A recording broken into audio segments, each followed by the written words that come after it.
Gridiron. Shut your mouth podcasting. Yards, touchdowns. Shut your mouth podcasting. First round draft pick. Believe we got stats, kid. Quarterback sacking. 100-yard dashing. So tap in for the action. Welcome to the Sim Podcast.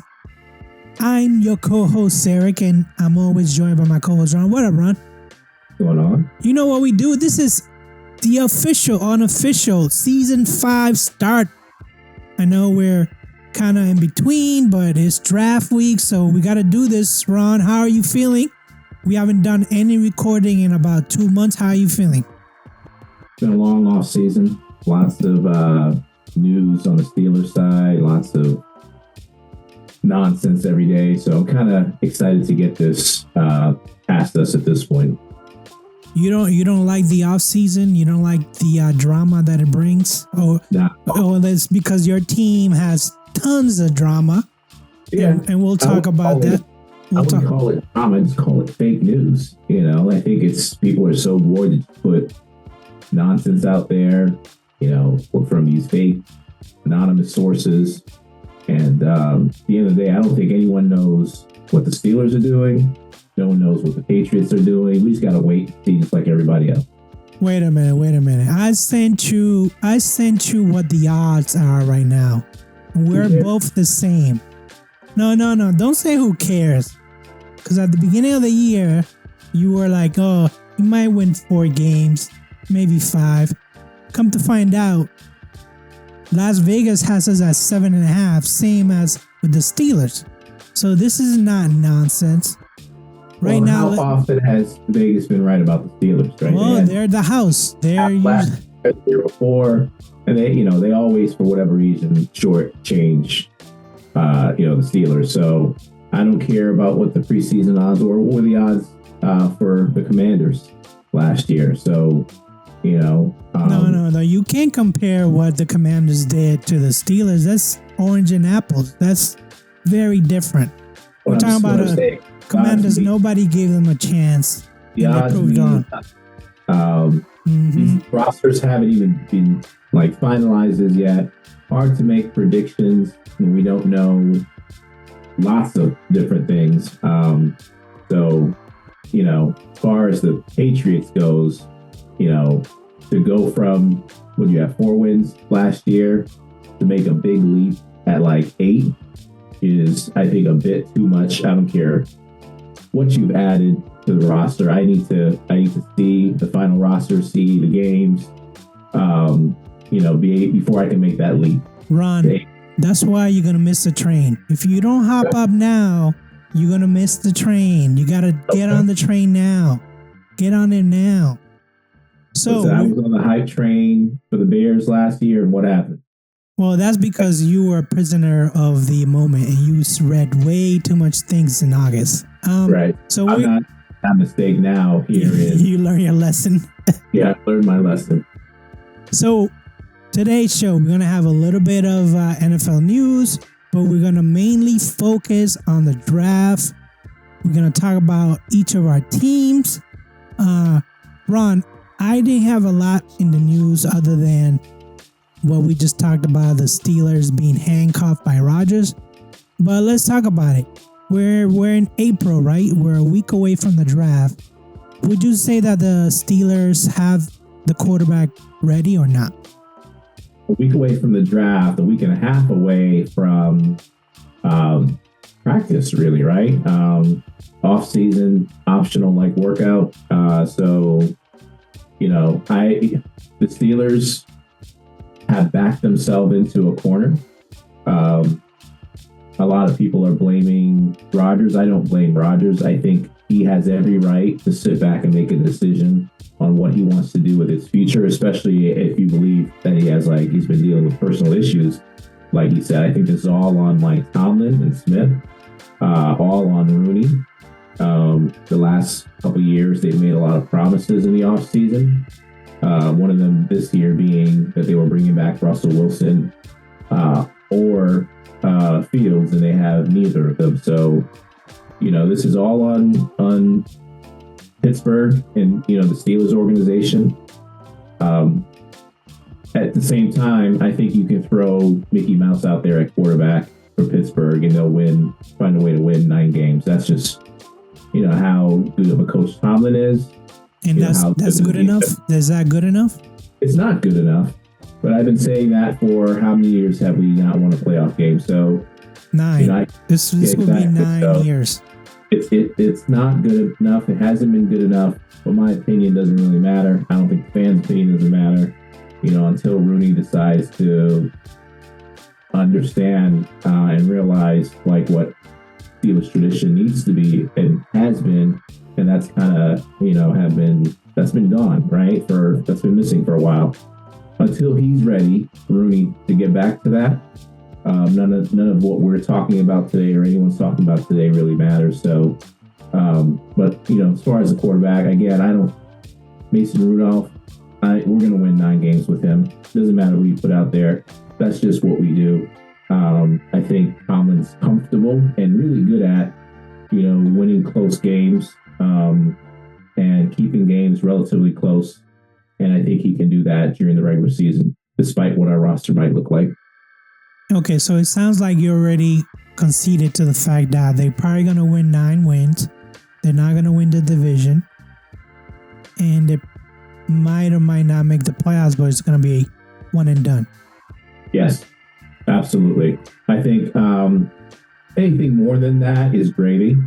The only thing that's important, I think, for Pittsburgh is to, if not find the quarterback of their future, have the roster ready so that they can make that draft next season if that's what they plan on doing, if they don't address it this year. Just have the team ready and prepared so that either this year or in 2026, you find that quarterback of the future. If you can't do that and you go 4 or 5 years and you haven't figured that out, and I know it's not easy to find, your franchise guy, but that needs to be the focus. I think right now, just let's get the team, the rest of the team set. And then hopefully we can either find that guy this year or next year. I see where you're coming from as far as like, hey, my expectations for this year coming up, I already have them. So in your eyes, what's going to get you excited about 2025? Because it seems like you're just going to go through the process. You're just going to go through the steps and you're already thinking of 2026, basically. Yeah. I mean, I look to the rest of the team. There's a lot of young guys, especially on the offensive line. I like to see them gel. That will get me excited for sure for, this year and next year. Seeing those guys develop and gel. Same on the defense. There's some young guys there, too. We need to, draft. And we'll talk about the draft a little bit, but there's some areas where there's age and it's starting to show, so we have to address that. I think that in itself will give me some excitement. But unless something crazy happens in this draft and we, pull a quarterback who all of a sudden gets developed, which I don't think Tomlin and Steelers have really ever developed a quarterback. Unless something miraculously happens, there's not much to really get too excited about. I don't think at this point. Well, on the flip side of that, I am through the roof in confidence, Ron. I already told you back in January, as soon as Vrabel, you automatically 4 wins right there. And let's just dive right into it on the draft. On the players that the Patriots have acquired, that it's gonna, it really makes me giddy. It really, I won't go as far as say that they might finish in second place. I'm gonna go as far as saying that. Wow. So because I'm not excited about the Jets, I'm not excited about the Dolphins. So let's see right now, who are the new arrivals for the Patriots? So we have Stephon Diggs. We have Milton Williams. And I'm just mentioning the starters who I believe are going to start. Carlton Davis at DB. We have Robert Spillane, who's I wrote here, he's a starter. He's a defensive maniac. This guy's going to be just all over the field. Former Steeler, former Raider. And listen, this is why you're saying, like, these people need to be developed. They need to grow into good players. And I would think that Spillane falls under that category. Harold Landry, I know he's up there in age, but boy, you talking about a defense that was last in sacks. Landry is gonna add a ton of depth when it comes to the edge. And then Bradbury, who is really a center replacement for David Andrews. And then, you have other players that they acquired. I'm not gonna go through them because I don't think they're gonna start. It's just a lot of it is just for backup and depth. And then, there's some people that left that I'm kind of like sad to see them go because they were basically part of the old guard. I'm talking about Devon Gottschalk. I'm talking about Jonathan Jones. I'm talking about Dedrick Weiss. Joe Milton wasn't really part of the old guard, but he needed to develop somewhere else, right? Because he knew that he was going to have May in front of him, so he might as well just go. And, was he traded for peanuts? Very debatable, but again, he won the game. The one game last year that they should have lost, he won it. Now, it wasn't his fault. It was Mayo. I would say 90% Mayo, 10% Milton, but he still won that game that we could have had a number one pick. But I am excited for this team, for this identity that he's bringing, Mike Bravo. I'm his coaching staff, Josh McDaniels coming back. We got that guy from Detroit as the defensive coordinator. I'm just excited, Ron. I'm not even looking into 2026. I'm looking into next year. That's how excited I am.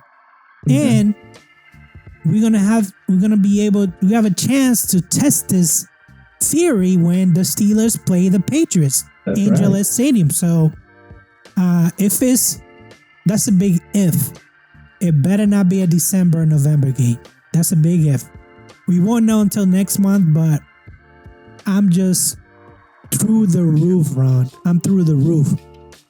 How do you feel, a Steelers fan, talking about 2026 and you see the Patriots doing their thing? Like, where are you right now? Yeah, so I'm not as impressed as you are. Shocker. I'll give my honest opinion, right? So it's easy to feel confident when you think you have your franchise quarterback.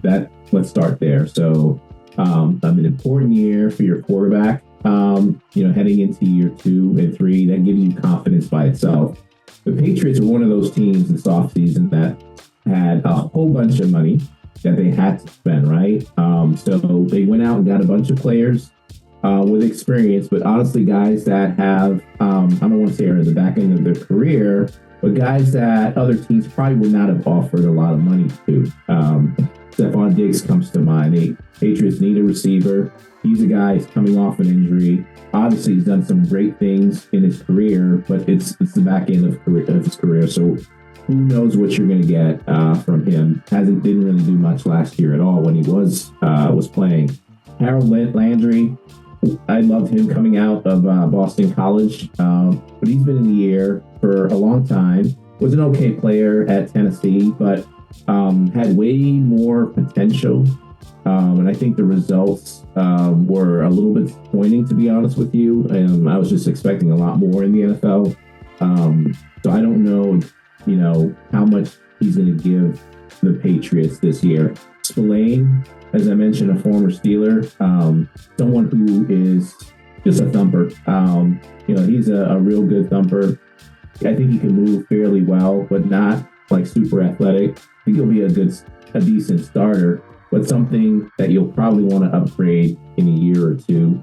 And then like a lot of these other guys like Max Collins, you need another receiver. I think actually he's a little bit underrated and underutilized throughout his career in the NFL. He can do a lot, for the Patriots. But, I thought it was okay. I thought you had to spend money. I think because when teams have to spend money, what usually happens is that you overpay for players. I think most times in free agency, there's a lot of players, like your top players, that get overpaid, and you get paid based on how you performed. But when you're on your back end of your career, those guys, I don't think necessarily warrant the money that they get. So that's Ron, but you're missing a point here. It's not my money. It's not your money. Yeah, no, not at all. Who cares? What I'm saying is it's good that they're spending money and willing to make some changes. But these guys, I wouldn't pay too much attention to what they've done in the past, because these guys are going in there to build a culture and nothing more. I don't think these guys will be on the roster in 2 or 3 years. A lot of the guys that you mentioned, 2 or 3 years from now, they're handing off to somebody else. They're culture builders. Again, you needed to spend money, had no choice to do that. They got to go out and draft these next 2 years some young guys that can sit back and listen and learn from these older vets, and then I think it'll take off. I do think it's obviously Vrabel makes a huge difference. Him alone will, I feel confident that he'll get the Patriots in the right direction. I just don't anticipate that first year significant jump that I think a lot of people are expecting, because again, these are a lot of it's hard to put a lot of pieces together from different places and expect that to make a change. So you got to do the groundwork, build from within, and that takes time. Yes, and then you know what? These are cultural villagers, and these are people that maybe in 2 years are probably not going to be on the team, but you got to develop that mentality first and then pass it on to the next person. And I'm applauding what Mike Vrabel is doing right now. I'm applauding what RKK is doing right now. They're just building the culture, building the roots, and hopefully, I don't think any of these people are going to be captains. Not off the bat, I don't think so, unless they blow people out of the water when it comes to OTAs. But this is not what we're talking about. We're just talking about making this team better. We're not talking about winning Super Bowls now. We're not talking about playoff contenders. We're just talking about making this team better. And these guys, even though they're in the back end of their careers, they're going to make this team better. And that's why you want. And that's why, listen, spend all the money that you can. It's not your money. It's not Mike Vrabel's money. RKK. Get that craft money in there. Get that paper money in there. So having said that, Ron, I'm just going to quickly go to the draft picks. What the Patriots need, or at least what I think they need. And I've been saying since day one, protect May at all costs. So in the number 4, I have them either taking offensive line, either Campbell or Booth from Missouri, or just trading down, because like you said, they need to bring in as many young players as possible and build this team. I have them getting either a wide receiver and edge, possibly that guy Walker from Georgia. He's a pretty good defensive lineman. I don't know if he'll be there in the second round. Third round, I have them taking another offensive tackle, either from Minnesota or grabbing a running back. I know a lot of people don't like Stevenson because he had butterfingers last year and there was a lot of fumbles. But I believe Vrabel can fix that and he can at least finish out the contract. They got another one. They got another pick on the third round. I got a Rattler from Georgia. Fourth round, wide receiver, Williams from Washington.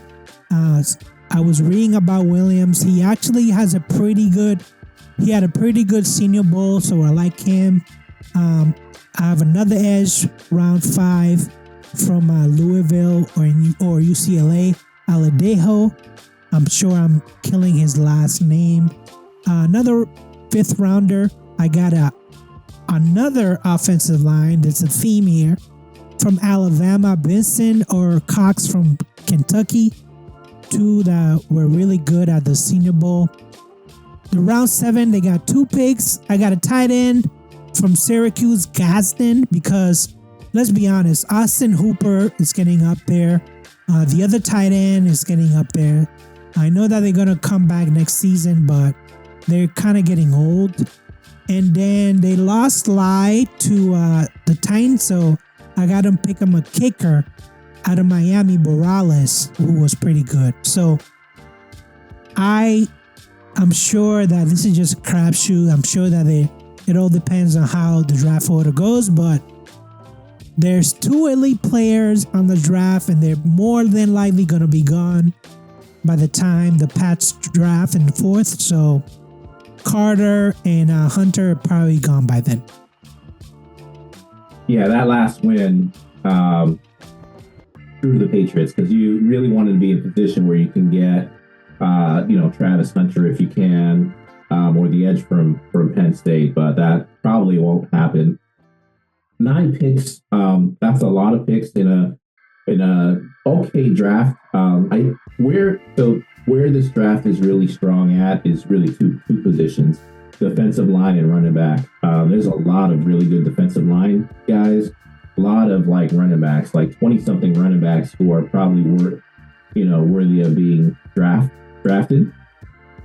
So those are 2 areas I think every team needs to be able to get somebody out of this draft. Receivers, we talked about Patriots for a long time needing a number 1 receiver. I don't think that's going to be Diggs.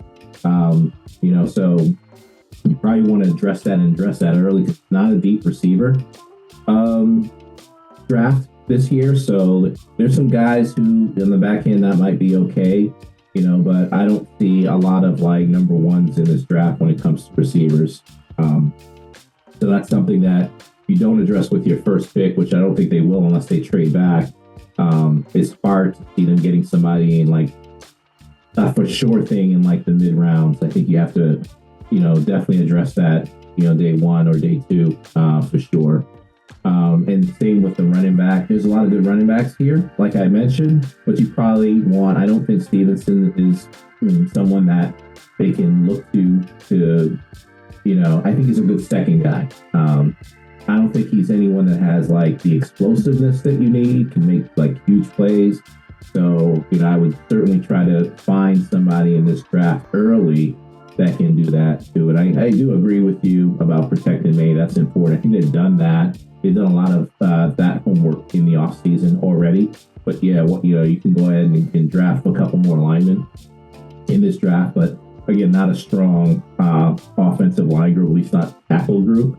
So it's going to be tough to find guys. But, it's a crapshoot, like you said. It sucks being in that 4th position. You probably want to be 2nd or 3rd at the very least. Travis Hunter is on the board for any reason. You take that player. You take him without even second guessing yourself. You just run to the podium. But, there's no chance of him being there whatsoever. Yeah, I mean, I've maybe a couple of weeks ago, maybe 3 or 4 weeks ago, I already gave up any chance of Carter or Hunter being there at our 4th round picks, at the 4th pick. So I'm just saying, go for Genty then. If you're not going to trade back, go for Genty. He's probably the. I mean, from what I hear, the Raiders want Genty. So maybe if they are willing to give up a draft pick for him to move in the 4th, I think they're in the 6th place right now. So it's Patriots, Jacksonville, and then Las Vegas. So maybe that's a chance, but I don't know. I mean, the sexy pick would be Genty, but who's gonna block for him? They don't have a left tackle. Yeah, they have a center, they have a guard, they have they don't have a left tackle. You need to get a left tackle. You need to protect May. So we'll see. And then just before we started recording, Ron, I saw that the Philadelphia Eagles are willing to trade A.J. Brown for the 4th pick. if Carter is still available. I know that. I don't think they're. I don't know. I don't doubt that they're willing to trade Brown because time's running out on the Eagles in terms of spending. Like you can only kick the can down the road for a certain amount of time, and eventually you're gonna have to pay guys. So it doesn't surprise me that they'd like to move him. They're not going to get a first round pick for him at all, much less a fourth pick. That's just not going to happen. If I'm the Patriots, there's no way I'm giving up as a Patriots fan the fourth overall pick for AJ Brown. Second round pick, third round pick, yeah, we can have that conversation. But I think it depends. I think it depends because AJ Brown is a bona fide number one. You stick him with Stefan Diggs, and you got yourself a pretty decent offense. I mean, I don't know how how much draft capital he's worth, but AJ Brown, Mike Vrabel, they got a history together. Anything is possible. This is gaining traction. I don't know how valid it is, but I kind of like it. I saw that and I was like, oh, that's, I can see that, but why would you give up Carter? Because now you have a real edge rusher. You have not Landry. Landry can take a back seat if Carter is there. Right. So yeah, we're gonna see how it shapes out on Thursday. Yeah. But Ron, let's talk about. There's going to be a lot of. I don't think there's going to be a lot of trades necessarily in the first round. Not of draft picks, but I do think there's some teams with players that might want to move some of those guys, and Eagles are one of them with AJ Brown. That at some point he's going to get moved. Yeah, he's going to get moved. I don't think he's going to get another extension. All right, Ron, let's talk about the Steelers because you still don't have a quarterback. I mean, so talk about this. Like, what's the Steelers' new personnel? What's the draft plan? Yeah, so completely new quarterback room once again. We lost Wilson, Fields, and Kyle Allen all to new teams. So Mason Rudolph is back. Which I think is good for the Steelers. It's definitely a love-hate relationship that Steelers have with him. Skylar Thompson, someone else that they brought in, probably going to be their third quarterback, maybe fourth, depending on how this offseason goes. We got some decent guys this offseason. Kenneth Gainwell, I think is a really good number 2, number 3 back. It'd be interesting to see what happens I think he'll make the team for sure. I think the Steelers will go into the draft looking for another running back. So if they add another running back, it'll be interesting to see what happens between Gainwell and Cordell Patterson. Patterson had a horrible year last year. Not a good pickup, but he's still on the team. Everyone expected him to be cut. He's still there. The big acquisition, obviously, is DK Metcalf.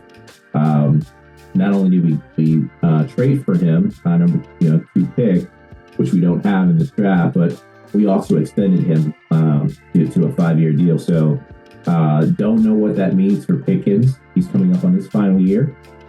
His contract, not a run-heavy team, not a team that is going to pass a lot. So I hope to have both of them for the entire season. Lots of questions about whether Pickens gets traded, as I talked about during the draft, but hopefully he stays. We picked up a couple interior defensive line guys, not difference makers though. I don't foresee those guys necessarily sticking to the 52, but definitely an area that we need to address in the draft is the D line for sure. And then Colin likes his old cornerbacks, so picked up Darius Slay, who played really well. He's 34 years old. $10 million is a lot of money. Yeah, give him a lot of money, $10 million. He's going to be playing. But he's 34. He's up there in age. We've done the same thing in the past with guys like Peterson, with Cam Sutton, who, is no longer on the team. Tomlin likes, for whatever reason, a position that you really need young guys and speed. He likes veteran leadership back there, so I'm not surprised with picking up Darius Slay. I think he'll be good, but he's probably 1-year deal. He may not be on the team next year. They're going to have to get younger in the secondary for sure. So as far as guys we lost, some big losses this year. I talked about quarterbacks already, but from the running back room, we lost Najee Harris. That's a huge loss. I thought they should have extended him and signed him, but it's not surprising given how deep the running back class is this year. It sort of does make sense for them to go a different direction and look to, for a younger player there. But lost 3 guys, I think, to the Chargers, Najee being one of them, Dante Jackson, and then it was Mike Williams, I believe, the receiver, went back to the Chargers. So lost Dante Jackson. I think he was on a 1-year deal, probably had a fringe good season, I think, playing opposite of Joey Porter. A little bit surprised they didn't bring him back, but he decided to go elsewhere. Dan Moore Jr. is another big loss, our left tackle. They're expecting Broderick Jones to move to his right position at the left tackle, so it'll be a really important year for Broderick Jones. And then Landon Robertson, another disappointing loss, I think. He's the thumper in the inside linebacker room for us last year. No longer on the team. A little bit surprised that they didn't bring him back. And Okojobi, didn't play well last year. We expected a lot more from him last season and just didn't get it. So not surprised to see him leave as well. And then as far as the draft goes, the 3 big areas we need is defensive tackle. I talked a lot about that. Steelers defensive line played well most of the year last year until that last game when Henry and Lamar went off on us. But we're getting old. So we need to bring some younger guys in there, and I think that the line needs to be addressed for sure. Quarterback, as you know, I don't know if they address it early this year. I don't think they will. I think they'll wait till the late rounds and kind of address it next year.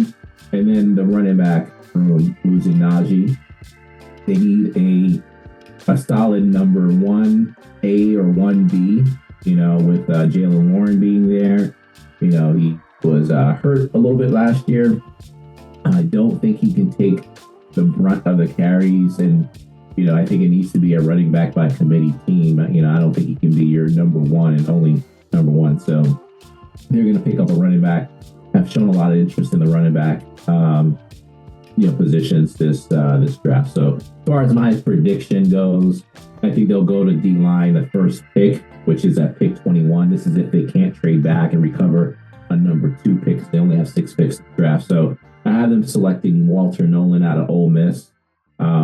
They probably prefer to have a different defensive lineman, but I don't know if the Oregon kid's going to make it. And then Kenneth Grant is probably another option there. But the first thing they probably need to do is trade down just to recover a second pick if they can. But if they can't do that, they'll probably look to D-line. I have them picking DJ Giddens, the running back out of Kansas State, in the 3rd round. If he drops to the 3rd round, they can also probably look to pick somebody else in, with their 2nd pick and address the running back later on. Will Howard, I haven't taken a flyer on him in round 4. They seem to be interested in him. He's an Ohio State guy. Quarterback class is not great, but if you're going to take a flyer on someone, I think it makes sense to he fits the bill with someone who's played in against really good competition.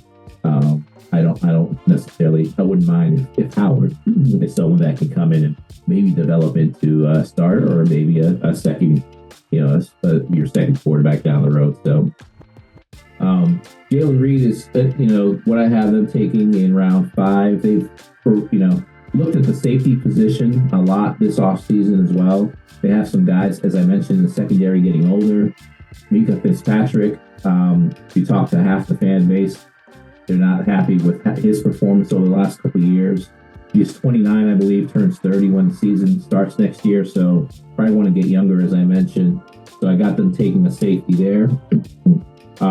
Offensive tackle or offensive line, period. I think they need to make a pick somewhere because they have a lot of young guys, which is good.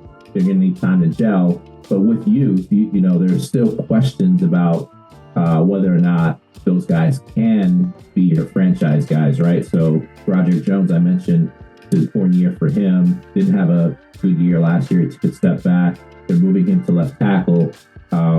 Behind that, they have Calvin Anderson, who they brought back, but they could be back next year addressing the offensive line again. So it would be good for them to pick up somebody that potentially can develop.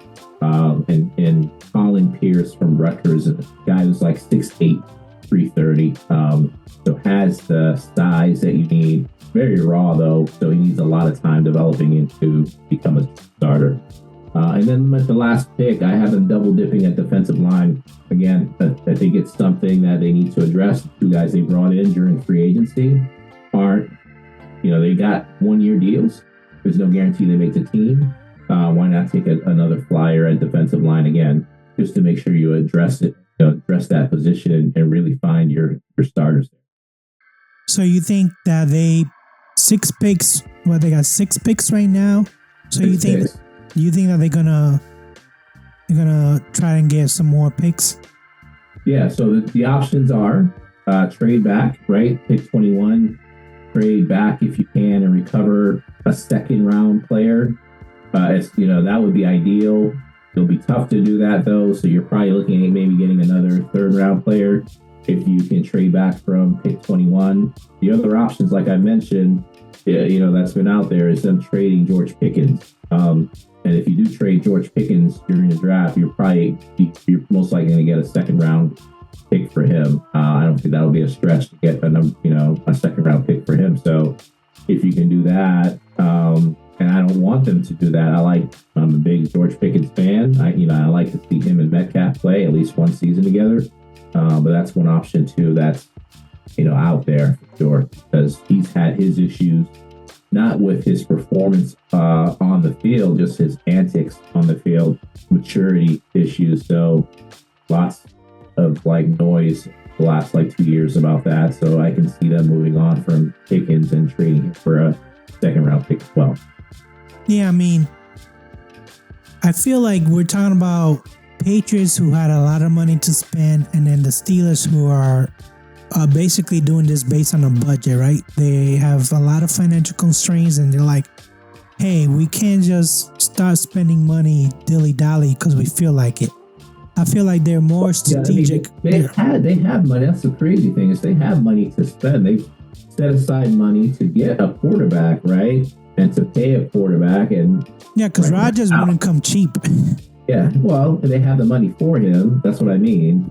And if he decides to retire, they have extra money to spend next year, right? So I don't think it's a financial issue. It's just well, that's the drama that I'm talking about, Ron. It's like you call it nonsense, but I feel like the Steelers can't make a move until Rodgers decides whether or not he's going to retire. That to me is like holding the Steelers hostage. It's like saying, yes, you might have all this money that you can use or you would have been able to use in free agency, but now it's delegated towards whether or not Rodgers comes back and if he comes back. So, and that's why just move on. Just move on. Just work on your team like he's not going to be there. But yeah, but what were the options, I guess? So Russell Wilson, right? I think, what did he get? I want to say it was $11 million. And it was a 1-year deal though, right? 1-year deal. Justin Fields, I think he got some more money, but I think it's 2 years for Justin Fields. Yeah, we benched Justin Fields, right? Tomlin benched him, right? Tomlin liked Fields, but they benched him. So I'm not surprised that Fields took a chance in New York instead. So if you didn't get any one of those two players, what else is out there? Are you gonna go for Kirk Cousins and take on that ridiculous contract that for a guy who's that old and played horribly last year? So you don't like any of the QBs on this draft? You don't like Sanders? You don't like Dart?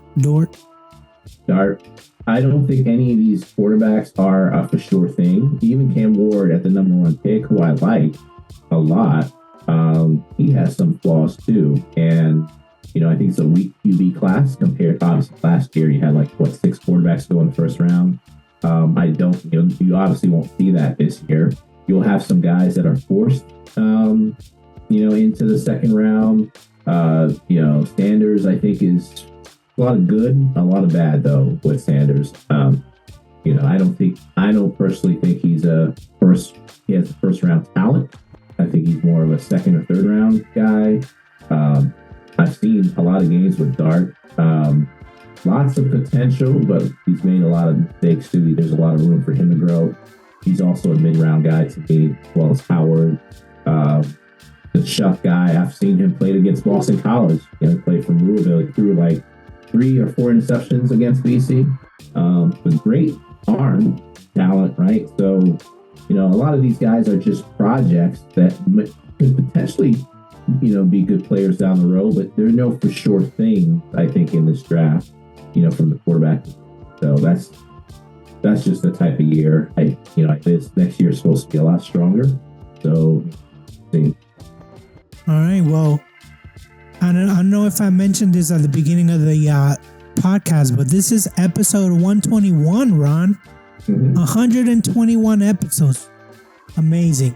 So, next week, after the draft, we'll have episode 122.